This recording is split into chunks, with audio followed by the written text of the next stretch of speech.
जय जिनेन्द्र बंधु, अभिनंदन है आप सभी का बेहद ही खास कार्यक्रम में। बंधु, अक्सर बहुत सारी चीजें जब हम बैठ के सोचते हैं, विचार करते हैं, तो हमारे माइंड में सबसे पहले चीज क्या आता है? हमारी जिंदगी में सब कुछ अच्छा चल रहा है, भगवान करे बस अच्छा ही चलता रहे। लेकिन अगले ही पल या यूं कह लीजिए कुछ दिनों बाद समस्याएं आनी शुरू होती हैं। तो हम कहते हैं भगवान क्या कर दिया आपने? तो क्या सारा क्रेडिट आप भगवान को देना चाहेंगे? भगवान ने तो इंसान बना दिया है, बस करना तो आपको है। आपको जानकारी नहीं है कैसे किया जाता है, वही जानकारी आपको इस मंच के माध्यम से मिलती है। तो चलिए आज देखते हैं कि जानकारी के पिटारे में क्या विशेष है आप सभी के लिए। हमारे साथ स्टूडियो में उपस्थित हैं विश्व के जाने माने, जी हाँ, जिन्होंने न जाने कितने रिकॉर्ड अपने नाम हासिल किए हुए हैं। मैं बात कर रही हूँ गुरु जी पंडित अजीत शास्त्री जी की। तो है सर्वप्रथम गुरु जी का अभिनंदन करेंगे कार्यक्रम में। जय जिनेन्द्र सर, जी जी स्वागत है आपका। बहुत बहुत धन्यवाद, बहुत बहुत जी धन्यवाद। गुरुजी, लगातार हम लोगों की बातें सुन रहे हैं, चर्चाएं कर रहे हैं। मीनवाइल हम ग्रहों के बारे में भी चर्चा कर रहे हैं और ज्योतिष के अंदर जो गूढ़ रहस्य छिपे हुए हैं उसका भी कहीं ना कहीं किसी ना किसी माध्यम से हम अपने दर्शकों तक पहुंचा रहे हैं। आज मैं एक ऐसा प्रश्न लेकर आई हूं जो मेरे मन में उत्पन्न हुआ था जब आप पिछले कुछ एपिसोड में चर्चाएं कर रहे थे ज्योतिष के बारे में, नक्षत्रों के बारे में, ग्रहों के बारे में।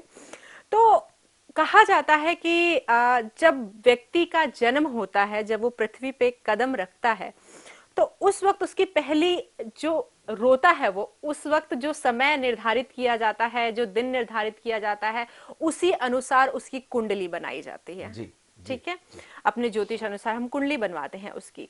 जब एक बार कुंडली बन गई तो ऐसा क्यों होता है इन फ्यूचर? हम कहते हैं इसके ग्रह चेंज हो रहे हैं, परिवर्तन हो रहे हैं। तो क्या हम दोबारा बना रहे हैं उसकी कुंडली? जो ग्रह चेंज हो रहे हैं, उसका जन्म जब एक बार हो गया, ग्रह क्या चल रहे थे, नक्षत्र क्या चल रहे थे, समय क्या चल रहा था, राहु केतु कौन से ग्रह कहां पर विराजमान थे, सब कुंडली में मेंशन है। तो बार बार ये कुंडली के अनुसार उसके जीवन में उतार चढ़ाव क्यों आता है? हम क्यों कुंडली के अनुसार उसको चयन करते हैं? जानना चाहूंगी, प्लीज विस्तार में बहुत बताइए। बढ़िया, बहुत बहुत धन्यवाद। देजी जी आपका बहुत बहुत धन्यवाद। आपने मुझे पुनः मंच दी, पुनः अवसर दिया, पुनः मौका दिया। दो बातें मैं आपसे चर्चा करना चाहूंगा। सबसे पहली बात, आपने कार्यक्रम को शुरुआत करते ही एक बात कही कि जब व्यक्ति बहुत अच्छा होता है तो बड़ा खुश होता है, जब परेशानियां आती हैं उसके बाद तो कहते भगवान ने तूने क्या कर दिया। तो मैं आपसे पूछता हूं, जब व्यक्ति अच्छा करता है तो वो बोलता वाह ये मैंने किया, मैंने किया, मैंने किया, मैंने ऐसा कर दिया, मैंने वैसा कर दिया। और जब खराब होता है तो कहते भगवान तूने क्या कर दिया। मतलब अच्छा हुआ तो तूने किया और खराब हुआ तो किसने किया? भगवान ने। भगवान ने किया। मित्र, ध्यान रखना, ना भगवान करता है ना भोगता है। भगवान तो कर्तव्य दृष्टि से परे है। ना वह किसी का भला करता ना किसी का बुरा करता। आप जैसे कर्म करते हो फल फल वैसा भी मिलता वैसा है। ही आपको मिलता है। कर्म जैसे करोगे फल भी वैसे मिलेंगे। नीम बोने वालों को आम कैसे मिलेंगे। जैसे कर्म करोगे फल वैसा मिलना है। एक बात को ध्यान रखिएगा, कल का किया हुआ पुरुषार्थ आज भाग्य बनकर फलीभूत हो रहा है और आज का किया हुआ पुरुषार्थ कल भाग्य बनकर फलीभूत होगा। जन्म के समय आपकी कुंडली में आपने कहा कि सब कुछ फिक्स हो गया। जन्म के समय जो कुंडली बनी, ज्योतिषाचार्य को दिखाया, उसने कहा जीवन बढ़िया है, औसत है जीवन। ना बहुत करोड़पति बनेगा ना रोडपति बनेगा, ठीक ठाक है कुंडली। आप खुश हो गए, पंडित जी को 11 रुपए दिया और प्रसन्न हो गए, 111 रुपए दे दिया और खुश हो गए। एक मित्र आए थे मेरे पास, वो मित्र बोले यार, बोले मैं बहुत परेशान था, बहुत परेशान था। बोले मेरी शादी नहीं हो रही थी, शादी नहीं हो रही थी। मैं भगवान जी के पास गया, मैंने कहा भगवान जी मेरी शादी करवा दो, शादी करवा दो। अगर मेरी शादी हो गई तो मैं 11 रुपए का प्रसाद चढ़ाऊंगा। शादी हो गई उसकी, और बीबी थोड़ा हाइट कम आई, सुंदर नहीं मिली। अब वो आकर के भगवान सामने लड़ने लगा। बोले भगवान ये क्या, मेरी शादी भी करवाई, वो कम हाइट की थोड़ी कम सुंदर बीबी थी। भगवान का दिमाग खराब हो गया। बोले 11 रुपए में ऐसा रहना चाहिए थी तेरे को। 11 रुपए में क्या तुझे ऐसा रहना चाहिए थी? तुझे ऐसा चढ़ाएगा वैसा मिलेगा। जन्म के समय जो कुंडली निर्धारित हो चुकी है, वह जीवन भर वैसी रहेगी। आपने पंडित जी को 11 रुपए दिए, पंडित जी खुश, आप खुश, हो गई कुंडली, रख दो कोने में। नहीं भैया, निवेदन करता हूं मैं आपसे, कुंडली का जैसे आपके ब्लड का चेकअप हर साल में 2 बार होना चाहिए, ऐसे ही कुंडली का चेकअप भी हर साल में 1 बार मिनिमम अच्छे ज्योतिषी से होना चाहिए। क्योंकि हर ग्रहों का परिवर्तन आता है। अभी राहु की महादशा चल रही, फिर केतु की महादशा आई, कभी शनि की आ गई, कभी गुरु की आ गई, कभी बुध की आ गई, कभी शुक्र की आ गई। तो जब जिस ग्रह की महादशा आएगी, उसकी अंतरदशा आएगी, उसके अनुसार फल भी परिवर्तित होता है।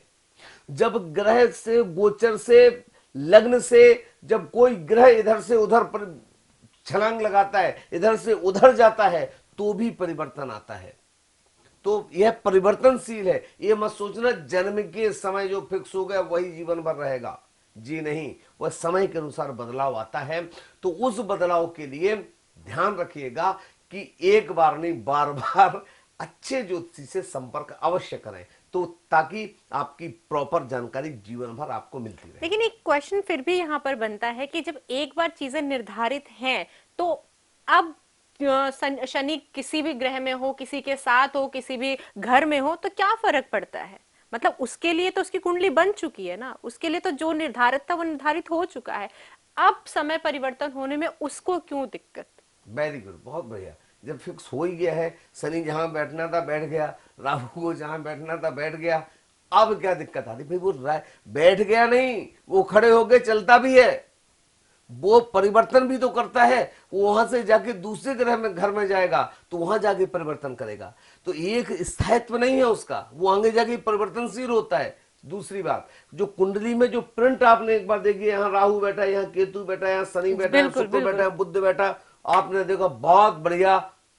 किसी ने बोला वो लग्न में गुरु बैठा है, डेजी जी बहुत बढ़िया, उच्च का है, आप खुश। डेजी जी लग्न से वो धनेश में जाएगा, अष्टमेश में जाएगा, द्वादशमेश में जाएगा, परिवर्तनशील है। तो परिवर्तनशील होता है। उस चीज को समझना, ज्योतिष के इस गूढ़ रहस्य को समझना इन 2-5 मिनट में संभव नहीं है। बिल्कुल इस बिल्कुल। बहुत गूढ़ विषय, बहुत अद्भुत विषय है। जी बिल्कुल, किसी समय और फुर्सत रहेगी और आपको अगर इंटरेस्ट है इसे बहुत अच्छी तरीके से समझने के लिए, तो आप पर्सनली कांटेक्ट कर सकते हैं गुरुजी से और जान सकते हैं। क्योंकि बहुत ही, अगर आप ज्योतिष में थोड़ा सा विश्वास रखते हैं तो ज्योतिष बहुत वास्ट है, आपको समझने में बहुत टाइम लगेगा। आगे बढ़ते हैं, प्रश्न लेते हैं पहला। बिल्कुल। अजय काशलीवाल हैं, सिलीगुड़ी से लिखते हैं, कहते हैं गुरुजी बहुत ही दिनों से बहुत परेशान हूँ, काम में असफल हो रहा हूँ, जिस भी काम में, जिस भी व्यापार में जाता हूँ, व्यापार बदलता हूँ, नुकसान ही होता है। थक इतना चुका हूँ, पैसे इतने खत्म कर चुका हूँ कि अब सुसाइड करने का मन कर रहा है। लेकिन एक दिन आपका प्रोग्राम देख रहा था जूम पे, तो उसके माध्यम से लोगों को जिस तरीके से छुटकारा मिल रहा है प्रॉब्लम से, देख के बड़ा अच्छा लगा। तो एक आखिरी होप आप हैं, अगर आप मुझे इस मुश्किल से निकाल सकते हैं तो शायद मैं बच सकता हूँ, लेकिन इसके अलावा मेरे पास कोई और चारा नहीं है। मित्र कासलीवाल जी, सबसे पहले सादर जय जिनेन्द्र। एक बात मैं आपसे कहना चाहूंगा, जीवन मिला है तो इस जीवन का उपयोग कर लो, ये खत्म करने के लिए नहीं है। दूसरी बात, मैं आपको एक छोटी सी स्टोरी सुनाता हूं। रोजर बैनिस्टर का नाम आपने सुना होगा। रोजर बैनिस्टर एक कुशल धावक था। मैं आपसे, दर्शकों से चर्चा कर रहा हूं, सारे दर्शक सावधान होकर सुनना और जवाब आप स्वयं देना, वहां बैठे बैठे खुद को, मुझे नहीं, जवाब देना। रोजर बैनिस्टर ने एक बात कह दी कि मैं 3 मिनट में 4 मील से ज्यादा की दौड़ लगा दूंगा। 4 मील की दौड़ 3 मिनट में, ये संभव ही नहीं है। ये ऐसा आज तक किया ही नहीं किसी ने। इसने बोल दिया मैं करके दिखा दूंगा। लोगों ने कहा रोजर बैनिस्टर पागल हो गया। लोगों ने उसकी पागल होने का संकेत दे दिया। डॉक्टर ने यहां तक कह दिया कि अगर कोई व्यक्ति 4 मील की दौड़ 3 मिनट से कम समय में दौड़ने की कोशिश करेगा तो उसकी हृदय की धमनियां रुक जाएंगी, मर जाएगा। पेपर वालों ने लिख दिया, छाप दिया न्यूज़पेपर में कि रोजर बैनिस्टर का दिमाग खराब हो चुका है। सारे अड़ोस पड़ोस के लोग रोजर बैनिस्टर को देख के मजाक उड़ाते। अब देखना आनंद यात्रा यहां से शुरू होती है। रोजर बैनिस्टर ने प्रथम दौड़ लगाई। पूरी ताकत, पूरे जुनून, पूरे उत्साह के साथ उसने जैसे ही दौड़ लगाई और पहली बार में ही रोजर बैनिस्टर सफल हुआ कि असफल हुआ, क्या लग रहा है आपको? पहली ही दौड़ में रोजर बैनिस्टर सफल हुए। सॉरी असफल हो गया। कोई बात नहीं, उसे विश्वास था कि एक बार असफल हुआ तो क्या हुआ। उसने दुगना साहस जुटाया, दुगनी एनर्जी जुटाई और दुगनी साहस और दुगनी एनर्जी के साथ जैसे ही उसने कोशिश की और दूसरी बार में रोजर बैनिस्टर सफल हो गया। सॉरी फिर से असफल हो गया, फिर से असफल हो गया। उसने कहा कोई बात नहीं, एक बार सफल नहीं हुआ तो कोई बात नहीं, दूसरी बार सफल नहीं हुआ तो कोई बात नहीं, तीसरी बार हर व्यक्ति सफल होता है। और यही कारण, यही रीजन था, रोजर बैनिस्टर ने जैसे ही तीसरी बार कोशिश की, रोजर बैनिस्टर सफल हुए। सॉरी फिर से असफल हो गया, फिर से असफल हो गया। लेकिन रोजर बैनिस्टर ने कोई दिमाग नहीं लगाया, फिर कोशिश की, फिर उम्मीद को जगाया और जैसे ही चौथी बार रोजर बैनिस्टर ने दौड़ लगाई, उन पेपर वालों को बता दिया जो बोलते थे कि रोजर बैनिस्टर पागल है, क्योंकि चौथी बार में रोजर बैनिस्टर सफल हो गया। सॉरी फिर से असफल हो गया। लोगों ने कहा फिर पागल आदमी है तो, लेकिन कोई बात नहीं, कोई फर्क नहीं पड़ा। अब उसने सुबह शाम दिन रात मेहनत चालू कर दी और मेहनत चालू की और लगा जब दौड़ का समय आया, कंपटीशन का टाइम आया और रोजर बैनिस्टर ने जवाब दे दिया उन लोगों को जो लोग कहते थे इसका दिमाग खराब हो चुका है, क्योंकि पांचवी बार में रोजर बैनिस्टर सफल हो गया। सॉरी फिर से असफल हो गया, फिर से असफल हो गया। लेकिन कोई बात नहीं, उसने कहा 4 बार सफल हुआ कोई दिक्कत नहीं, 5 बार असफल हुआ कोई दिक्कत नहीं, छठवीं बार फिर से कोशिश की, रोजर बैनिस्टर सफल हुए। फिर से असफल हो गया। लेकिन कोई बात नहीं, कोई बात नहीं, विश्वास था, जुनून था और जुनून और वह विश्वास ही उसने जैसे ही हिम्मत लगाई और 7वीं बार फिर से मेहनत की। लेकिन 7वीं बार रोजर बैनिस्टर 6 बार की तरह असफल नहीं हुए। नहीं हुए, क्योंकि 7वीं बार में रोजर बैनिस्टर सफल हो गया और मंजिल पर पहुंच गया। महत्वपूर्ण बात यह नहीं कि रोजर बैनिस्टर सफल हो गया, महत्वपूर्ण बात यह है कि रोजर बैनिस्टर ने वह दौड़ 3 मिनट में नहीं 2 मिनट 54 सेकंड में लगाई। महत्वपूर्ण बात यह नहीं है कि 2 मिनट 54 सेकंड में दौड़ लगाई, महत्वपूर्ण बात यह है कि उसके बाद उसके उस रिकॉर्ड को भी लोगों ने तोड़ दिया। मतलब एक बैरिकेड्स लग चुका था कि 3 मिनट से कम समय में ये दौड़ हो नहीं सकती। जब उसने 2 मिनट 54 सेकंड में दौड़ लगा दी तो उसके बाद उस रिकॉर्ड को भी लोगों ने तोड़ दिया। महत्वपूर्ण बात यह नहीं कि लोगों ने ब्रेक कर दी उसकी रिकॉर्ड, महत्वपूर्ण बात है कि पत्रकार उसके पास पहुंचे, बोले रोजर बैनिस्टर, लोगों ने तुम्हारे रिकॉर्ड को भी ब्रेक कर दिया, तुम्हारा रिकॉर्ड ब्रेक करने के लिए तो आदर्श तुम थे कि तुम्हें देखकर कि रोजर बैनिस्टर सफल हो सकता है तो हम भी सफल हो सकते हैं, लेकिन तुम्हारे लिए आदर्श कौन था? तुम किसको देखते, किसको मान करके आपने आदर्श इस काम को किया? रोजर बैनिस्टर ने जो जवाब दिया अगर आपको समझ में आ जाए तो घर में उतार लेना, अपने अंतस में उतार लेना। कासलीवाल जी, रोजर बैनिस्टर ने कहा कि मैं रोज एक व्यक्ति, मेरा भी आदर्श था, मैं रोज उस आदर्श व्यक्ति को देखता था। उनने पूछा कौन था वो? बोले वो रोज व्यक्ति आईने के सामने दिखाई दिया करता था, मैं स्वयं था। मैं स्वयं को आईने में देखता था कि मैं सफल होऊंगा, मैं सफल होऊंगा, मैं सफल होऊंगा। और यही कारण, यही रीजन था कि मैं 6 बार असफल होने के बावजूद हिम्मत को नहीं हारा और 7वीं बार में सफलता के परचम को मैंने छू लिया है।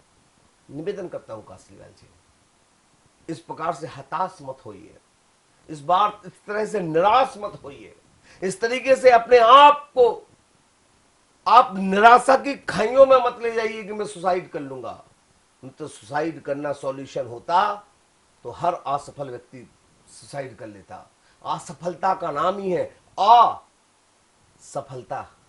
आ कम वेलकम सफलता, सफलता के वेलकम का नाम, सफलता के आमंत्रण का नाम असफलता है। जीवन में अगर असफलता आ रही तो समझ लीजिएगा कि यह निश्चित तौर पर जब रात अंधेरी हो जाती है, जब खाई की तरह अंधेरा हो जाता है, तो उस समय सुबह होना सुनिश्चित है, पक्का हो जाता है। ठीक उसी प्रकार आपकी एक बार मुझे पत्री भेजिए, मैं निश्चित तौर पर कह सकता हूं ग्रह गोचर आपके अनुकूल नहीं है। अगर आपके ग्रह गोचर अनुकूल नहीं है, इसके कारण दिक्कत आ रही, इसके लिए एक छोटा सा उपाय मैं आपको बताता हूं। वो उपाय ये करें, 8 नारियल लें और एक दीपक लें, 4 बत्ती का दिया जलाएं, चारों उस बत्ती में 4 बत्ती जलाएं और 4 बत्ती का दिया शुद्ध देसी घी का और 8 नारियल।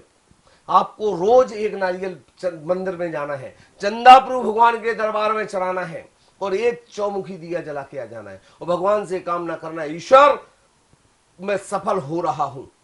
दूसरे दिन पुनः जाना, दूसरा नारियल चढ़ाना और चौमुखी दिया जलाना, ऐसा 8 दिन तक अनवरत करना। मैं विश्वास के साथ कह रहा हूं, कैसी भी असफलता होगी वह सफलता में कन्वर्ट होगी। और विश्वास रखिएगा, इस प्रकार से निराश मत होइए, आशा बनाए रखिए। पत्री अपनी दोबारा मुझे भेजिए, मैं आपको उसके लिए डिस्कस करके आपसे चर्चा करूंगा। जी बिल्कुल। तो उम्मीद मत छोड़िए, उम्मीद छोड़ेंगे तो जिंदगी का कोई फायदा नहीं होगा। तो प्लीज हर चीज का उपाय है, हर चीज का सॉल्यूशन है। आप अपनी पत्री हमें भेजिए, नंबर्स आपके टीवी स्क्रीन पे है। अगर आपको लगता है कि आपको गुरुजी से पर्सनली मिलना है तो भी आप अपॉइंटमेंट लेके कांटेक्ट कर सकते हैं, संपर्क कर सकते हैं। तमाम डिटेल्स आपकी टीवी स्क्रीन पर कंटिन्यू आपको दिखाई जा रही हैं। आज के लिए बस इतना ही। गुरुजी जाने से पहले आप क्या टिप देना चाहेंगे? बहुत बढ़िया टिप देना चाहूंगा। एक चतुर्मुखी दिया जलाएं, 4 मुख का दिया जलाएं, सरसों के तेल का, मस्टर्ड ऑयल का दिया जलाएं। अगर आपके घर में बहुत दिक्कतें आ रही, बहुत परेशानी आ रही, वो आग्नेय दिशा में इसको रख दें। आग्नेय दिशा का मतलब होता है पूरब और दक्षिण के बीच का जो कॉर्नर होता है, वहां पर सरसों के तेल का, मस्टर्ड ऑयल का दिया चौमुखी बत्ती को लेकर के जला के रखें। और ये काम अनवरत रूप से आप 15 दिन तक करें। अगर 15 दिन तक ये काम आपने कर लिया तो विश्वास के साथ कहता हूं, सारी समस्याओं का निजात आपको प्राप्त होगी। जी बिल्कुल। और नियम क्या है, किस तरीके से करना चाहिए? नियम कुछ नहीं, जिन्हें रूप सच्ची आस्था भगवान पर, अपने इष्ट देव पर आराधना करके, भगवान मेरे कष्ट दूर हो रहे हैं, इस पॉजिटिविटी के साथ इस कार्य को करें। इसी कामना के साथ कि आप हमेशा खुश रहें, आपके जीवन में कोई तकलीफ ना आए, कोई दुख मत आए। फिर भी किसी वश आ जाती है तो ये मंच या आपका है, आप हमें अपनी परेशानी भेज सकते हैं, निश्चित ही आपको उसका निवारण मिलेगा। बहुत बहुत धन्यवाद गुरु जी आपका यहाँ आने के लिए। जय जिनेन्द्र। जय जिनेन्द्र, बहुत बहुत धन्यवाद।